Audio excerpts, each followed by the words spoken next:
ग्रुपच्या पुढाकाराने दीपलक्ष्मी आणि सुवर्णा ग्रुपच्या वतीने सहकाऱ्यांनी आपण जो हा कार्यक्रम घेतला आहे त्यामध्ये सर्वांचं इथं प्रथम स्वागत करतो आणि नमस्कार करतो। मी सुद्धा एक संगीत प्रेमी आहे। अविनाशनी सांगितलं त्याप्रमाणे संगीत हे औषध आहे असं म्हणलं तर काही चुकीचं ठरणार नाही। आत्ताच्या ताणतणावामध्ये आपल्याला संगीताची जर आवड असेल तर आपला ताणतणाव आपण आता बघतो किती स्ट्रेसफुल लाईफ आपण जगत असतो आणि या संगीतापासून त्यापासून आपण हे सगळ्या गोष्टी रिलीव्ह करतो।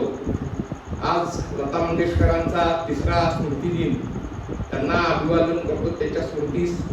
मगाशी मी 2 रस्ते वगैरेची गाणी ऐकत होतो। मी बालपणात गेलो 1960 ते 70 गाईड ज्वेलती असेल, वक्त असेल, ही सगळी गाणी संगम असेल आणि 70 नंतर ही याच्यामध्ये मग तुमची आला 2 रस्ते वगैरे नंतर शोले बाकीच्या वगैरे ही साधारण हे सगळं बालपण आठवलं।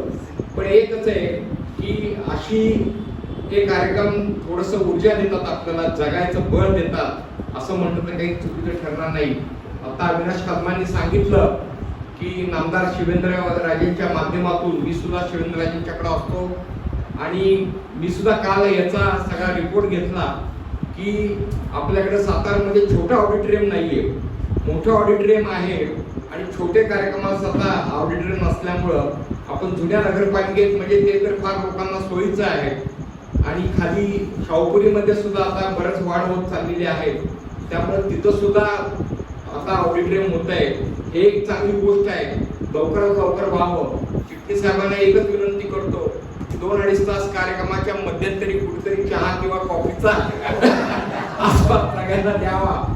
खरं तर आज सगळ्यांनी हे सगळे कलाकार जेंट्स लेडीज सगळ्या कलाकारांनी चांगल्या प्रकारे गायनाचे कार्यक्रम गायलं।